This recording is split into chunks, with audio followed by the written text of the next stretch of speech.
하나님 아버지, 우리에게 이처럼 크신 사랑을 베풀어 주셔서 하나님의 자녀 삼아 주시고 영원한 하늘의 소망을 갖게 하시니 감사합니다.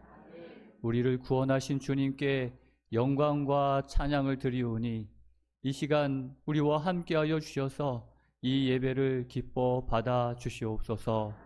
우리 주님께서만이, 우리 성삼위 하나님께서만이 영광 받아 주시옵기를 예수 그리스도의 이름으로 간절히 기원하옵나이다. 아멘.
자비로운 아버지 하나님, 이 아름다운 안식일에 저희 홍성교회 성도들 주님께 예배하러 모였사오니 이곳 홍성교회에 임하시어 저희 찬양과 경배를 받아 주시옵소서.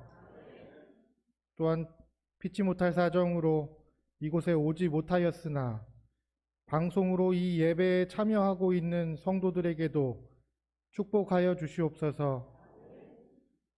주님, 저희가 주님의 말씀을 기다리오니 주님의 종 목사님을 통하여 주신 말씀이 어두운 세상을 살아갈 때에 우리 발에 등불이 되게 하여 주시옵소서. 이 예배 모든 순서마다 오직 아버지 홀로 영광 받으시옵기를 예수님 이름으로 기도드리옵나이다.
하나님의 평강이 우리 모든 성도님과 함께 하시기를 주님의 이름으로 축복합니다. 오늘 혹시 주차장 조금 전에 보신 분 계십니까? 깜짝 놀랐습니다. 주차장이 가운데가 텅 비어 있어요. 지난주에 딱 한 번 말씀드렸을 뿐인데 다들 이렇게 잘 실천해 주셔서 정말 감사합니다. 이제는 정말 늦게 손님이 오신다고 해도 제가 보니까 3대는 더 될 수 있는 공간이 되더라고요. 예전에는 입구까지 꽉 들어차 있는 모습으로 너무 복잡했는데 정말 대교공원 우리 주차장 맞는 것 같습니다. 감사합니다. 오늘은 시대소망 43장에 있는 내용입니다. 장벽이 무너짐이라는 내용인데요. 믿음의 눈으로라는 제목을 또 한번 정해보았습니다. 시대소망 43장은 마태복음 15장에 있는 내용으로 그 배경이 됩니다. 오늘 비록 이 짧은 시간이지만은 마태복음 15장과 또 이 시대소망 43장에 기록된 한 여인의 이야기를 통해서 우리에게 다가오시며 또 우리를 회복시키시는 예수님을 바라보고 경험하는 그런 은혜의 시간이 되기를 바랍니다. 먼저 마태복음 15장 21절, 22절에 있는 말씀을 보겠습니다. 예수께서 거기서 나가사 두로와 시돈 지방으로 들어가시니 가나안 여자 하나가 그 지경에서 나와서 소리질러 이르되 주 다윗의 자손이여 나를 불쌍히 여기소서 내 딸이 흉악하게 귀신 들렸나이다 하되. 오늘 이 말씀의 주인공은 이름도 없습니다. 그냥 가나안 여자, 다른 성경에는 수로보니게 여인, 이런 그 지역의 이름으로, 예를 들어서 홍성댁, 안동댁, 그렇게 불리어지는 한 여인이죠. 그런데 이 여인의 딸이 많이 아파요. 그냥 아픈 게 아니라 아주 심각합니다. 이 여인의 표현으로는 흉악하게 귀신 들렸다고 합니다. 그 상황이 어떨지 참 짐작이 가지 않습니다. 그런데 여기서 이 여자가 하는 말이 참 인상적이에요. 이 여자가 뭐라고 소리 질러요? 다윗의 자손이여 나를 불쌍히 여기소서. 사람은 누구나 이 자유로운 것을 좋아합니다. 그러니까 자유를 갈망하죠. 누구나 이 억압받는 것을 좋아하는 사람은 아무도 없어요. 그래서 아이들이 이렇게 독립하려고 하는 이유는 누구로부터 벗어나기 위해서? 특히 엄마로부터. 엄마의 잔소리로부터, 엄마의 억압으로부터 정말 내 맘대로 할 거야. 좀 내버려둬, 날 좀.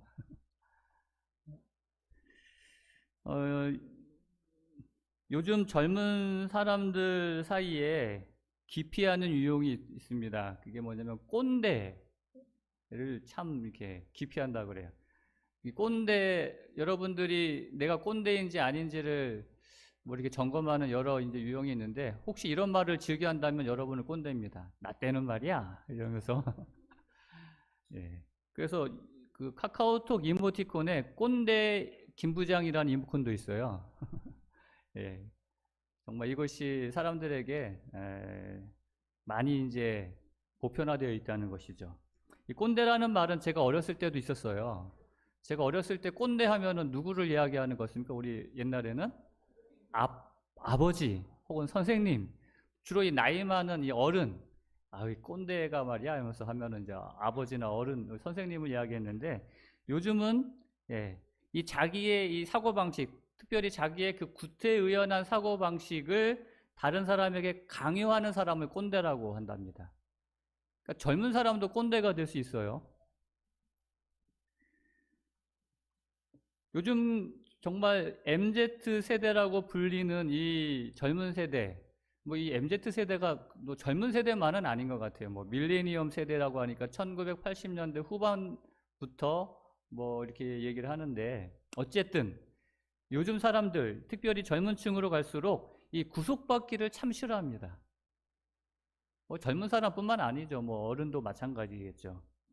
그런데 정말 재미있는 것은 이렇게 구속받기 싫어하는 젊은 친구들이 사랑에 빠지면 뭐 하려고 해요? 예, 결혼하려고 그래요.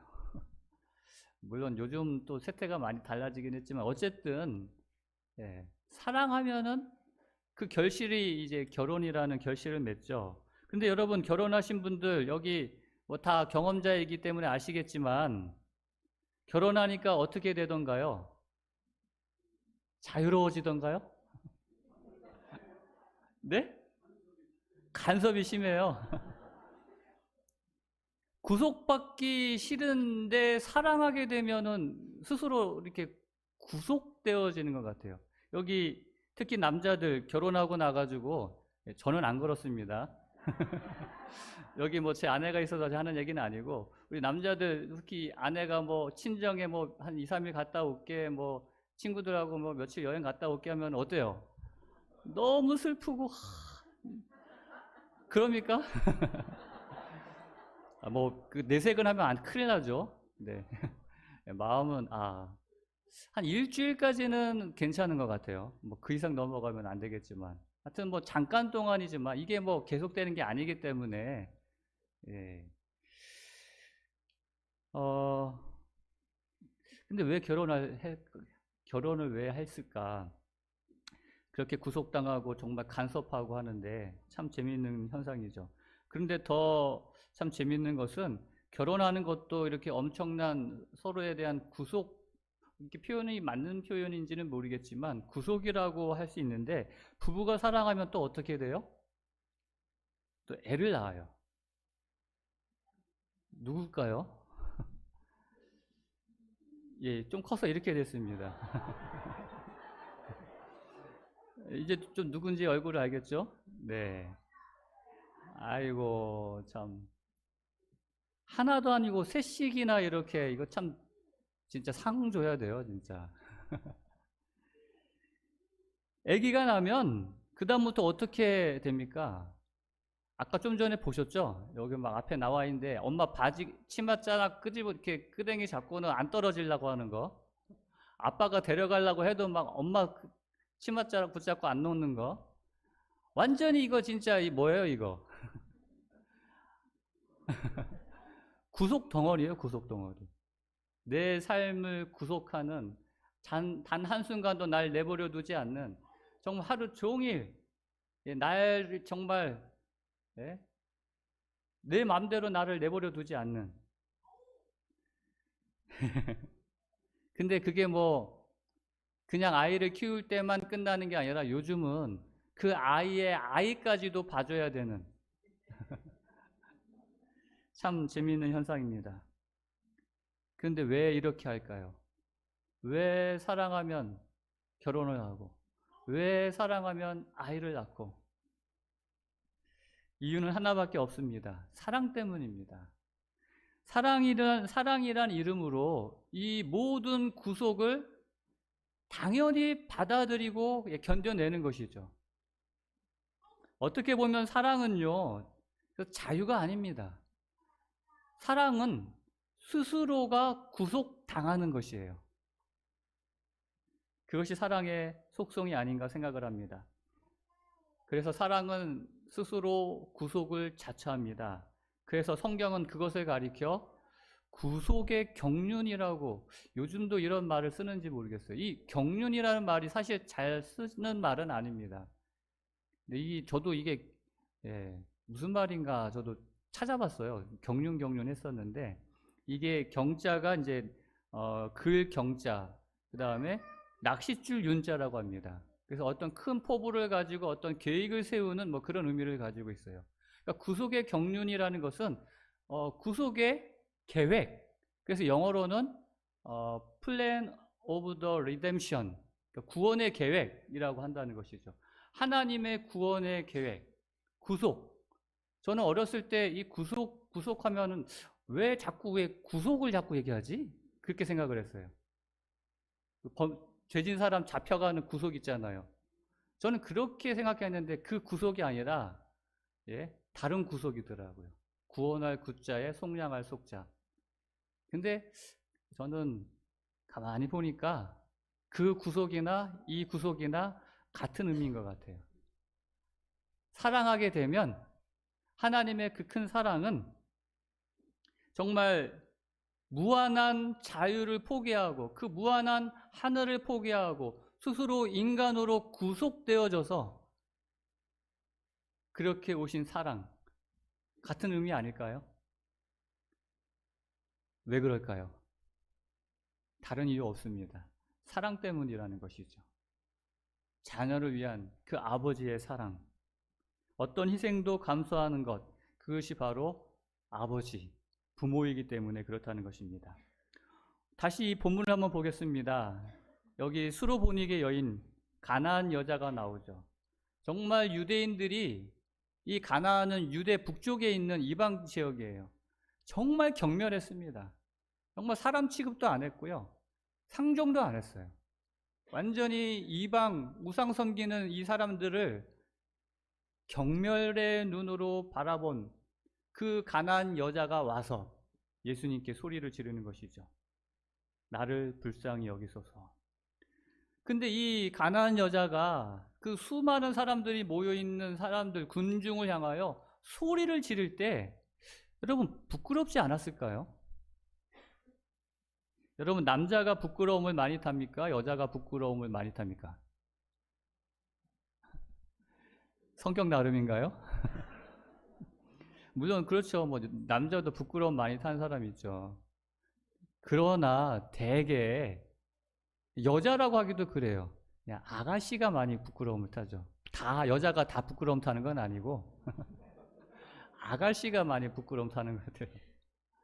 제 여동생이 그 아가씨 때 이제 짧은 치마를 입고 길을 가는데 뒤에서 어떻게 차량이 이렇게 뭐 세게 부딪힌 건 아니고 쿵 하고 살짝 부딪혔는데 그 반동에 의해서 이렇게 철퍼덕 앞으로 이렇게 넘어졌어요. 대자로 뻗어버렸어요. 근데 이 아가씨이니까 얼마나 창피한지 막 여기 손 까지고 무릎 까지고 막 피나는데도 그래서 막 그 운전기사가 놀라가지고 나와가지고 괜찮으세요? 피나네? 병원 갑시다 그랬는데도 막 그걸 가자는 거 뿌리치고 막 집으로 도망갔대요. 왜? 창피해서. 근데 지금 같으면 어떨까요? 병원 갑시다 하기 전에 이미 들어놓을 것 같아요. 네, 아줌마랑 아가씨는 좀 다른 것 같아요. 이 수로보니게 여인이 지금 부끄러움을 몰라요. 막 그 수많은 사람들이 있는데서 막 소리를 지릅니다. 얼마나 시끄럽게 소리를 지르는지 제자들이 뭐라고 그래요. 예수님한테 좀 저 여인 좀 가라고 하십시오. 막 이상한 여인이 와가지고 분위기 다 지금 흐려놓습니다. 왜 그래요? 이 여인이 아줌마라 가지고 부끄러움 없이 소리를 지르는 겁니까? 아닙니다. 예. 엄마기 때문에 그래요. 지금 이 여자가 소리를 지르면서 하는 말이 참 인상적이에요. 주 다윗의 자손이여 나를 불쌍히 여기소서. 지금 귀신은 누가 들렸어요? 딸이 들렸어요. 그럼 어떻게 이야기하는 게 원래 정확한 표현일까요? 주 다윗의 자손이여 내 딸을 불쌍히 여기소서. 이렇게 해야 되는 게 아니겠어요? 근데 이 여인이 하는 말은 나를 불쌍히 여기소서라고 하는 거예요. 이 말이 참 인상적입니다. 제가 어렸을 때 제 고향 교회, 저는 도마동 교회 이제가 제 고향 교회입니다. 근데 어렸을 때 이제 고향 교회에 우리 장로님 한 딸이 좀 정신적으로 좀 이렇게 문제가 있는 딸이 있었어요. 근데 이제 사경회 기간이었는데 그 목사님은 좀 원래 좀 목소리가 그냥 카랑카랑 하면서 듣기에 좀 거북스러운 목소리 목사님이었거든요. 그리고 성격도 막 그냥 이게 막 불 같은 성격에 또 막 좀 이렇게 굉장히 비판적이고, 그래서 목회자 협의회 가면은 이 목사님이 말 안 할 때가 한 번도 없어요. 하회장님이고 뭐가 없어요. 막. 근데 그때 사경회 때 주제가 지금도 기억이 나요. 이 목사님이 이제 심판에 대하여, 마지막 때에 있을 그 죄에 대한 형벌에 대하여 막 그냥 그 카랑카랑한 목소리로 막 하는데 진짜 막 얼마나 무섭게 막. 근데 갑자기 뒤에서 이 딸이, 장로님의 딸이 소리를 지르는 겁니다. 목사님 그만 좀 하세요. 더 이상 못 듣겠어요. 여러분 그때 분위기가 어떻겠어요? 막 목사님도 놀래고 그 교인들도 다 놀래가지고 막 쳐다보는데, 그때 그 어머니가, 그 장로님 그 어머니가 그 당황스러운 모습으로 그 딸을 데리고 밖으로 나가는데, 그 얼굴에 그 슬픔과 그 축 처진 어깨가 지금도 잊을 수가 없어요. 주 다윗의 자손이여, 나를 불쌍히 여기소서. 왜 그랬을까요? 왜 내 딸을 불쌍히 여기소서가 아니라 나를 불쌍히 여기소서 이렇게 소리를 질렀을까요? 엄마와 자식은 하나이기 때문에 그래요. 사랑으로 매여 있기 때문에 그래요. 자녀에게 구속되어 있는 것입니다. 그래서 이 자식의 고통은 고스란히 엄마의 고통인 것이죠. 어쩌면 그 자식의 고통보다 더 큰 고통으로 엄마의 가슴을 후벼 파는 것입니다.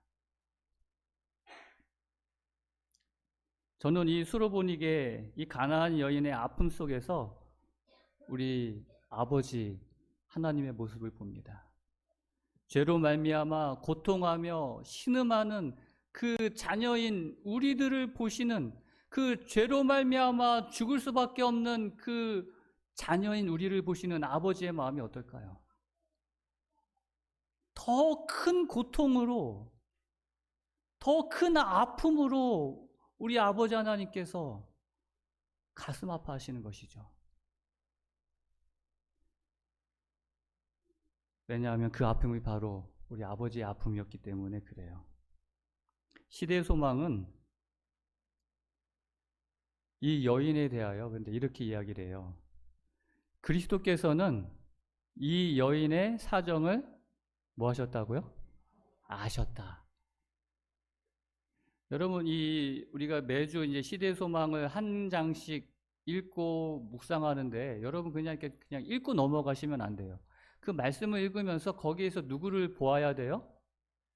예수님, 하나님의 모습을 보셔야 돼요. 하나님의 모습을 먼저 발견하셔야 된다는 겁니다. 저는 여기서 발견한 하나님의 모습은 이 여인의 사정을 아시는 주님의 모습을 저는 봤어요. 예수께서는 그 여인이 당신을 보기를 사모하고 있음을 뭐 하셨다고요? 아시고, 그래서 어떻게 하셨다고요? 짐짓 그 여자가 있는 길로 오셨던 것이다. 여러분, 이 예수님께서 유대 지방에서 주로 활동하셨어요. 주로 유대, 뭐 그 가운데 이제 사마리아, 그 다음에 갈릴리 해서 이제 그걸 이제 이스라엘의 나라인데, 근데 지금 여기 시돈 두로 지방은 그 이스라엘 지방이 아닌 저 위쪽에, 아까도 얘기했지만 가나안 땅이에요. 이스라엘 사람들이 경멸하는 이방 나라 있는 그곳까지 예수님께서 오신 이유가 있어요. 그냥 오셨을까요? 예수님께서 이제 여러분 시대 소망을 읽어보신 분은 아시겠지만 이곳에서 예수님께서 딱 하나의 기적만 일으키고 다시 가셨어요. 그러니까 여기서 예수님이 왜 여기까지 오신 거예요? 누구 만나려고? 이 가나안 여인 만나려고 여기까지 오신 거예요. 그냥 우연하게 여기까지 오셨다가 가나안 여인이 예수님 오셨다는 거 알고 만나러 온 게 아니라, 가나안 여인이 만나러 온 게 아니라 사실 누가 만나러 온 거예요? 예수님이 이 가나안 여인을 만나러 오신 것입니다. 이 여인을 아시고, 이 여신이 당신을 찾는 걸 아시고, 당신을 만나기를 그토록 갈구하는 걸 아시고, 그 먼 길을 마다 않고 예수님이 찾아오셨어요. 성경은 늘 이렇게 인생의 무게로 아파하며 슬퍼하는 우리들을 찾아오시는 예수님의 이야기로 가득 차 있습니다. 여러분, 성경에 12의 혈류증을 앓던 여인의 이야기를 잘 아실 것입니다. 이 여인이 정말 예수님을 내가 옷자락만이라도 만지면 내가 내 병이 나을 것 같다는 마음을 갖고 예수님을 만나러 왔는데 너무 사람들이 많은 거예요. 정말 물밀듯이 군중들이 이렇게 밀려다니는 틈 사이에 비집고 들어갈 수가 없는 겁니다. 그래서 여러분 시대 소망 읽어보시면은 포기하려고 그랬어. 이제 안 되는구나 했을 때 기적이 일어나요. 예수님이 점점 누구한테 오는 거예요? 자기 쪽으로 오는 거예요.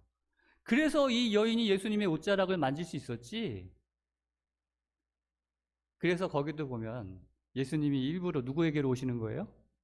나를 만나기를 갈망하는 그 여인을 아시고 그 여인 쪽으로 찾아오시는 것입니다. 우물가의 사마리아 여인도 마찬가지 아닙니까? 예수님께서 유대에서 이제 갈릴리로 가시려고, 유대는 밑에고 그 가운데가 사마리아고 위에가 갈릴리예요. 이스라엘의 그 땅덩어리를 보면. 그래서 갈릴리로 가시려고 하다가 이 사마리아를 사람들은 돌아가는데 일부러 사마리아를 찾아오십니다. 성경에도 보면은요, 요한복음 4장 4절에 보면은 사마리아를 통과하여야 하겠는지라 이런 표현이 나와요. 사마리를 통과하여야 하겠는지라. 이거는 말은 뭐예요? 이유가 있다는 것이죠. 무슨 이유? 여기에도 예수님이 만나야 하는 한 여인이 있기 때문에 예수님이 찾아오신 거예요. 삭개오도 마찬가지죠. 예수님 얼굴만 한번 보기 위해서 나무 위로 올라갔는데 예수님이 그 나무 아래로 또 뭐예요? 찾아오십니다. 또 신약만 그런 이야기가 있는 게 아니에요. 구약 성경에도 보면은 사렙다 과부의 이야기가 있습니다. 이 엘리야가 이제 이스라엘에 비가 내리지 않겠다라고 선언한 다음에 그리 시냇가에 숨죠. 그 아합 왕이 잡으려고 하니까 하나님께서 그 그리 시냇가에서 그 시냇가 물을 먹이고 까마귀가 날라다 주는 떡을 먹으면서 이 엘리야를 보호하십니다. 그런데 시냇가가 말라요. 그래가지고 하나님께서 뭐라고 얘기해요? 저 시돈 지방에 있는 사렙다 과부에게 가서 먹고 살아라라는 것이에요. 여러분, 여기 이 배경도 이 시돈이 바로 이 가나안 땅, 이 지금 수로보닉의 여인 같은 지역이에요. 비슷한 이야기가 기록이 돼 있어요. 그런데 엘리가 제가 엘리야라고 하면은 저는 좀 불평했을 것 같아요. 하나님은 저 광야에서도 반석에서 물을 내시고 40년 동안 만나를 내리시는 분인데 하나님 조금만 그냥 신경 쓰시면 이 마른 냇가라 할지라도 물 내는 거 어렵지 않지 않습니까? 그냥 지금처럼 까마귀 통해서 먹을 거 주시면 되지 않겠습니까? 제가 굳이 거기까지 가야겠습니까? 그리고 간다 한들 또 하필이면 왜 과부입니까? 여러분, 남자가 과부한테 가가지고 이렇게 얹혀 사는 거 이거 쉽지 않아요. 얼마나 불편하겠어요. 그것도 이스라엘 과부가 아니라 어떤 과부예요? 가나안 과부예요. 그런데 여기 이 말씀에 보면은 너는 사르밧으로 가서 거기 머물라. 내가 그곳 과부에게 명령하여 내게 음식을 주게 하였느니라. 꼭 엘리야를 먹여 살리기 위하여 그곳으로 보낸 것 같은데 예수님께서 이 이야기를 이렇게 말씀하십니다. 내가 참으로 너희에게 이르노니 엘리야 시대에 하늘이 3년 6개월간 닫히어 온 땅에 큰 흉년이 들었을 때에 이스라엘에 많은 과부가 있었으되, 여러분, 과부가 꼭 가나안 땅에만 있습니까? 이스라엘에도 있어요. 이스라엘에 많은 과부가 있었으되 엘리야가 그중 한 사람에게도 보내심을 받지 않고 오직 시돈 땅에 있는 사렙다의 한 과부에게 뿐이었으며, 여러분, 이 말씀을 보면 엘리야를 먹여 살리려고 사렙다 과부에게 보낸 것 같아요? 아니면 사렙다 과부를 위해서 엘리야를 보낸 것 같아요? 여러분, 어떻게 보십니까? 사렙다 과부를 위해서 엘리야를 보내신 거예요. 맞습니까? 엘리야를 먹여 살리기 위해서 사렙다 과부에게 보낸 게 아니라 사렙다 과부를 먹여 살리기 위하여 엘리야를 보내신 거예요. 이제 마지막 남은 가루 한 움큼, 기름 한 병 가지고 이거 먹고 죽겠다 하는 그 사렙다 과부를, 그런데 왜 이스라엘에도 수많은 과부들이 있는데 왜 사렙다 과부에게 그 한 과부에게 보냈어요? 그 과부의 마음 가운데 있는 하나님을 향한 그 믿음, 비록 이방인이지만 그 믿음을 그 하나님에 대한 그 간구를 하나님이 듣고 아시고 엘리야를 보내신 것입니다. 찾아가시는 것이죠. 예수님은 오늘 우리도 아실까요? 오늘 여러분의 형편도 아십니까? 진짜요? 하나님은 다 아셔도 나는 모르시는 것 같아. 혹시 그런 마음속에 허전함을 가지고 방황하고 있지는 않습니까? 그러신 분이 계시다면 이 말씀을 꼭 기억해 주시길 바랍니다. 시대의 소망 479페이지, 488페이지에 있는 말씀입니다. 예수께서는 우리를 개인적으로 뭐 하신다고요? 아신다. 여러분 하나하나를 개인적으로 아신다는 것입니다. 우리를 모두 이름도 아신다는 거예요. 와, 지금 뭐 한 7, 80억 인구가 있는데 다 개인적으로 이름대로 우리가 살고 있는 뭐도 아신다고요? 집과 그 번지도 아신다는 거예요. 도청대로 16번지. 여러분 왜 이렇게 알고 계셔요? 이름도 알고 어느 집에 살고 있고 그 거주지 그 주소도 그 다 아는 이유가 무엇입니까? 왜요? 그 사람이 우리 하나님에게는 이 세상에 나 하나만 있는 것처럼 대하시기 때문에 그래요. 내 하나 나가 우리 하나님께는 전부이기 때문에. 각 영혼은 마치 그가 구주께서 위하여 죽으신 유일한 사람인 것처럼 우리 하나님께는 여러분이 그냥 수많은, 여기에도 뭐 수많은 사람 중에 하나가 아니라 나 같은 사람 우리 하나님께서 알게나 하실까? 뭐 목사님이나 하시고 저 열심히 선교하는 선교회장님이나 하시지 아무것도 안 하고 그냥 겨우 교회만 왔다 갔다 하는 나를 우리 하나님이 알게나 하실까? 아니라는 거예요. 다 아셔요. 여러분의 마음의 그 아픔을, 그 슬픔을, 하나님께 대한 그 간구를 아신다는 것입니다. 그리고 뭐 하셔요? 찾아오시는 것이에요. 오늘 이 하나님이 바로 저와 여러분의 하나님인 것입니다. 우리가 믿고 있는, 의지하고 있는 우리 주님이신 것이에요. 이 사렙다 가부에게도 마찬가지였어요. 그냥 찾아오신 것이 아니에요. 이 사렙다 가부가 주님을 향하여 뭐라고 외칩니까? 주 다윗의 자손이요. 여러분 굉장한 이야기입니다. 다윗의 자손이라는 이 표현은 다윗의 자손으로 오실 메시아라는 그런 의미를 갖고 있어요. 이방 여인이 지금 이스라엘 사람도 믿지 않는 예수님에 대하여 메시아이심을 고백하고 있는 거예요. 이런 믿음을, 이런 마음을 갖고 있는 이 여인을 예수님이 안 찾아오면 안 되잖아요. 오늘 이 수로보니게 여인의 그 아픔을 아시고 이 여인을 찾아오신 주님께서 그 아픔을 해결해 주신 것처럼 오늘 저와 여러분의 마음속에 있는 그 아픔을, 그 슬픔을, 그 모든 것을 아시고 오늘 주님께서 여러분을, 저를 찾아오심을 여러분 기억하시게 되기를 간절히 바랍니다. 그런데 이 여인을 대하는 예수님의 모습이 평소와는 좀 달랐어요. 그렇게 소리 지르고 하는데 예수님께서 뭐 취급하세요? 이 여인을? 개 취급을 하는 겁니다. 이스라엘 집에 잃어버린 양 외에는 내가 다른 데로 보내심을 받지 아니하노라 라고 할 때 주여 저를 도우소서라고 외치는 그 여인에게 자녀의 떡을 취하여 개들에게 던짐이 마땅하지 아니하니라. 근데 이 여인이 이렇게 개 취급하는 이 예수님에게 놀라운 이야기를 합니다. 주여 올소이다마는 개들도 제 주인의 상에서 떨어지는 부스러기를 먹나이다. 그녀는 자기가 개 취급 당하는 것을 아랑곳하지 않아요. 이 시대소망에 보면은요 이렇게 얘기합니다. 그 여자는 만일 한 마리의 개가 되는 뭘요? 특권을 얻을 수 있다면 그는 개로서의 취급을 기꺼이 감수할 것이다 라고 했어요. 여러분 개가 되는 게 뭐라고요? 특권이라는 거예요. 근데 이게 그냥 아무 개가 아니라 누구 집 개? 예수님 집 개. 우리 집 개가 되면은 그거 아무것도 아닌데 하나님 집 개가 된다는 건 놀라운 특권이라는 것이에요.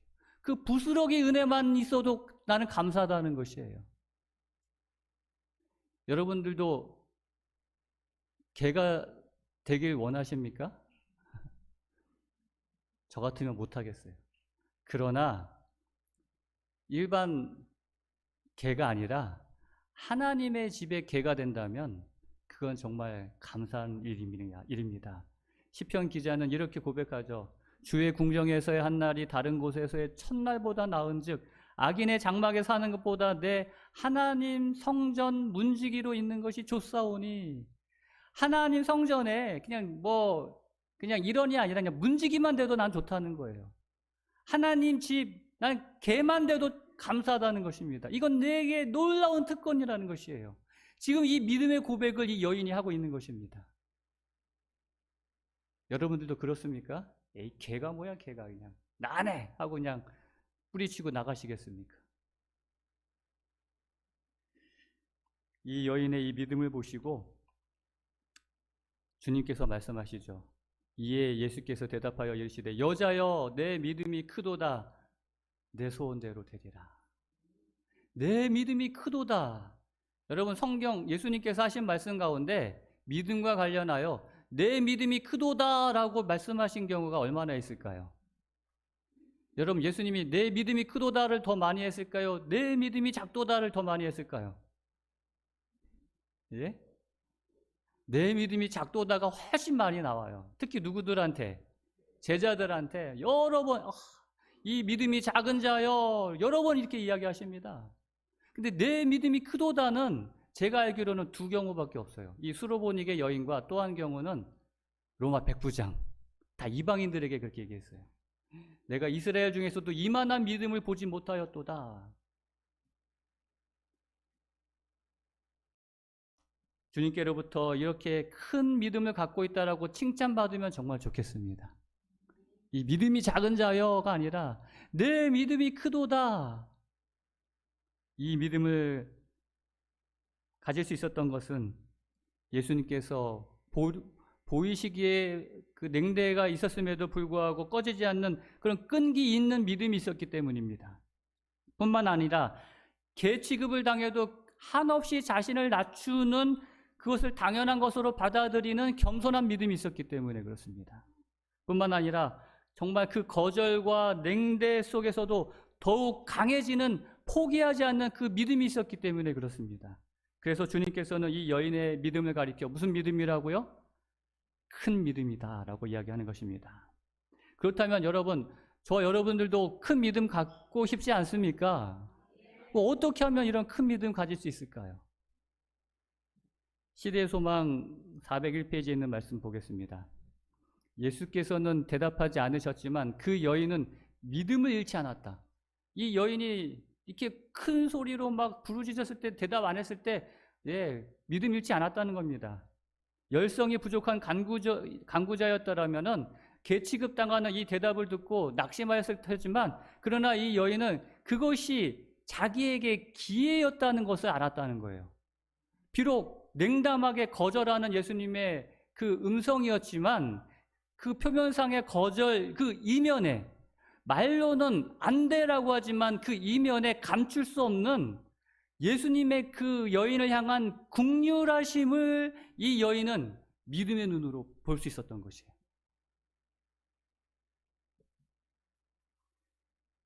그 믿음의 눈이 그 장벽을 무너뜨린 것이에요. 오늘 이 43장이 장벽을 무너뜨림이라는 제목인데 그 모든, 여기 보면 장벽이 많이 나와요. 그 모든 장벽을 무너뜨릴 수 있는 유일한 것은 바로 이 믿음의 눈이라는 것입니다. 이 믿음. 제가 한 이야기만 드리고 마치겠습니다. 플로렌스 메이 체드윅이라는 한 여자분인데 이분이 참 대단한 분이에요. 이분이 그 1951년, 지금은 돌아가셨는데 1951년 영국과 프랑스 사이에 그 도보 해협이라고 있어요. 제일 짧은 거리가 31km라고 합니다. 최단 거리가. 근데 거기를 수영으로 건너가고 또 수영으로 건너온 사람이에요. 대단한 사람입니다. 남자도 그 당시에 여자로서는 처음으로 그렇게 했던 기록을 갖고 있는데 1952년 그 다음에는 새로운 도전을 합니다. 그 캘리포니아에 가면은 그 앞바다에 그 카탈리나 섬이 있어요. 이 카탈리나 섬에서 그 캘리포니아 롱비치 해안까지 한 34km라고 34km 정도 되는 거리인데, 그 카탈리나 섬에서 그 캘리포니아 롱비치까지 이제 수영으로 건너가는 이제 또 도전을 하는 것이에요. 보통 16시간 걸린다고 합니다. 수영으로. 그러니까 먹지도 마시지도 않고, 그 여러분 또 바다에 오래 있으면 체온이 떨어지기 때문에 굉장히 추워요. 그 추위와 배고픔과 목마름을 견디면서 도전에 나서는 거예요. 그런데 15시간의 수영을 하고 이제 거의 도착할 무렵에 포기합니다. 근데 그 포기한 지점이 그 롱비치 해안, 그 캘리포니아 그 해안에서 800m 앞에서 포기했어요. 15.2km를 갔는데, 33.2km, 34km니까 33.2km를 갔는데 800m를 남겨두고 포기했어요. 왜 그랬을까요? 이거 한 조금만 더 가면 돼요. 쥐가 나가지고. 아니에요. 그냥 포기했어요. 그 이유는 뭐냐면 거의 다 왔을 때 이제 안개가 꼈다고 그래요. 안개 낀 보이지 않는 그 상황에서 이제 첫 번째 시도가 실패했을 때 기자들이 이제 물어봅니다. 왜 실패했다고 생각하십니까? 그랬더니 이 여인이, 이 체드윅이 이렇게 얘기합니다. 자기가 포기한 이유에 대해서 변명하는 것은 아니지만 만약에 육지가 보였더라면 끝까지 헤엄쳐서 성공했을 것입니다. 해변이 보이지 않아서 온몸에 힘이 다 빠져버렸고 더는 헤엄칠 수 없었습니다. 해변을 볼 수 있었다면 나는 절대로 포기하지 않았을 것입니다. 그러니까 이 체드윅을 포기하게 만든 게 뭐라고요? 네. 뭐 피로나 추위나 뭐 배고픔이나 이런 것이 아니라 목표 지점을 가리는 안개 때문이었다는 것이에요. 그러니까 마음에서조차 그 목표가 보이지 않았다는 것이에요. 그래서 이 체드윅은 근데 포기하지 않았어요. 2달 후에 다시 도전하는데 그 2달 사이에 무엇을 했냐면 자기가 도달하고자 하는 그 목적지, 그 캘리포니아를 샅샅이 다니면서 거기서 그 모습을 눈에 담습니다. 그곳 사람들과 이야기하면서 늘 끊임없이 내가 도달해야 할 목적지를 마음속에 그려놓는 작업을 했어요. 그리고 2달 후에 재도전하고 결국 성공합니다. 다시 기자들이 묻죠. 이번에 어떻게 성공하셨습니까? 그때 이렇게 이야기합니다. 분명한 목소리로, 네, 이번에는 제 마음속에 분명한 목표가 보였습니다. 제 눈에는 보이지 않았지만, 그리고 2번째 도전했을 당시에도 안개가 꼈다고 그래요. 그런데 이제 성공한 거죠. 제 눈에는 보이지 않았지만 제 마음속에 안개 너머에 아름다운 캘리포니아의 해변이 보였기 때문입니다. 눈에는 보이지 않았지만 마음으로 보였던 거예요. 늘 그리고 생각하고 보았던 캘리포니아 해변을 마음속으로 보면서 포기하지 않고, 보이니까 이제는 눈으로 본 게 아니라 마음으로 보고, 그래, 좀만 더 가면 내가 도착할 해변이 나올 거야. 여러분, 첫 번째 도전에서 지쳐있는 자신에게 집중했던 이 체드윅이 2번째 도전에서는 철저하게 그녀가 도달해야 할 목표에 집중했습니다. 그게 눈에 보이진 않았지만 여전히 그는 마음의 눈으로 보았어요. 이 수로보닉의 여인도 마찬가지였습니다. 예수님의 보이는 모습은 뭐예요? 냉담하게 자신을 거절하는 거절의 모습이었습니다. 그러나 그 거절의 모습 이면에 이 믿음의 눈으로 보았던 건 뭐냐면 자신을 향한 긍휼의 사랑의 예수님의 모습을 보았던 것이에요. 그 모습을 보았기에 이 여인은 포기하지 않고 끝까지 주님께 매달릴 수 있었던 것입니다. 오늘 우리들도 마찬가지예요. 우리가 저 영원한 하늘까지 갈 수 있는, 포기하지 않고 갈 수 있는 이유는 무엇입니까? 우리 지금 보이는 것은, 우리의 눈으로 보이는 것은 온통 암담한 현실밖에 없어요. 그러나 그것만 바라보고 있다면 포기할 수밖에 없지만 우리가 믿음의 눈으로 뭘 봐야 돼요? 이 수로보닉의 여인처럼 우리와 함께 하시는, 나를 찾아오시는, 내 모든 아픔과 슬픔을 아시는 주님을 바라봐야 됩니다. 우리가 이러한 시간들을 통해서 우리가 정말 시대의 소망을 통하여 꼭 예수님을 볼 수 있어야지만이 우리가 저 하늘까지 믿음의 눈으로 갈 수 있는 것입니다. 사랑하는 성도 여러분, 우리가 오늘 보았던 예수님의 모습, 그리고 이 여인의 모습, 이 모습들을 기억하면서 정말 우리 나를 찾아오시는 그 예수님을 바라보면서 믿음의 눈으로 저 영원한 하늘을 보면서 포기하지 않고 끝까지 저 영원한 하늘까지 도달하는 우리 모든 홍성 하늘 가족이 되시기를 주님의 이름으로 축복합니다. 이제 주님을 향하여 개인 기도하는 시간을 갖겠습니다. 비록 짧은 시간이지만 여러분 마음의 눈으로 주님을 바라보시고 이 수르보니게 여인처럼 간절한 마음으로 주님을 만나시는 이 시간 되시기를 바랍니다. 기도하겠습니다.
헌금 수납을 하시겠습니다.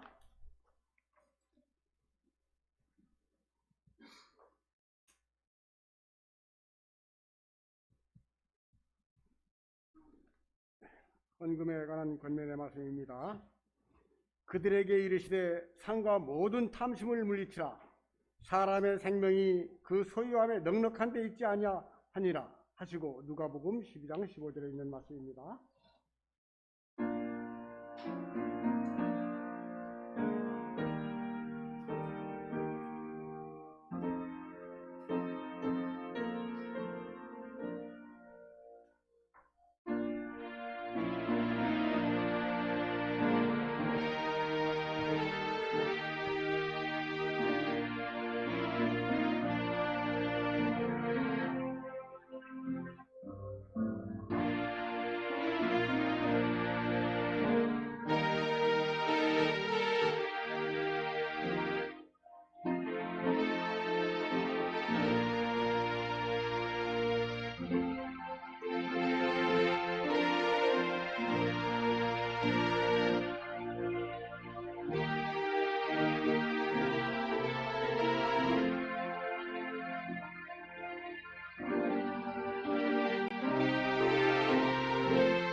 기도드리시겠습니다.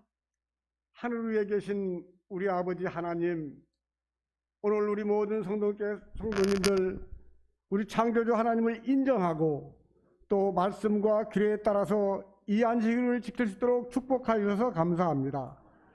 오늘 이 자리에 우리 하늘의 성령과 은혜와 축복이 하나님께서 주렁주렁 내려주심으로 우리 모든 성도님들이 받아 감당할 수 있도록 축복하여 주셨사오니 감사를 드리오며, 우리 모든 성도님들 중에서 경제적으로 또 정신적으로 육체적으로 어려움 당하는 우리 믿음의 형제에 있사옵거든 이 안식일을 통해서 치유함을 허락받는 귀한 안식일이 되도록 축복하여 주시옵소서. 또 이 헌금을 드린 손손마다 주님 기억하여 주시고 참으로 주님의 사업에 늘 동참하는 귀한 축복도 허락하여 주시옵소서.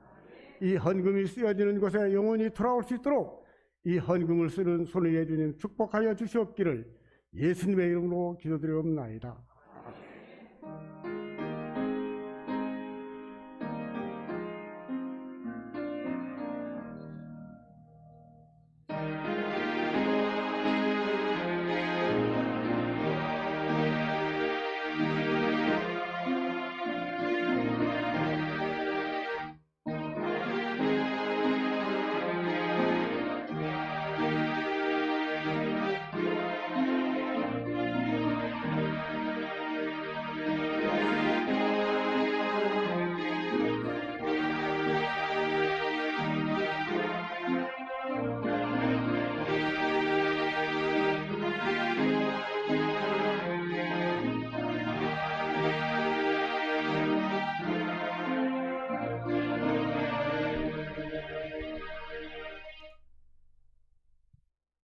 하나님 아버지, 우리를 아시는 아버지를 인하여 감사합니다. 우리의 마음속에 있는 아픔과 슬픔과 모든 것을 아시고 그것을 해결해 주시기 위하여 찾아오시는 주님을 인하여 감사합니다. 우리도 주님을 믿음의 눈으로 바라보게 하여 주시옵소서. 이제는 우리 하나님의 그 크신 사랑과 우리 주님의 놀라운 은혜와 성령 하나님의 교통하심이 믿음의 눈으로 주님을 바라보고 영원한 하늘까지 이르기를 원하는 우리 모두에게 이제로부터 영원토록 함께하여 주시옵기를 우리의 구원 되신 예수님의 이름으로 간절히 축원하옵나이다. 아멘.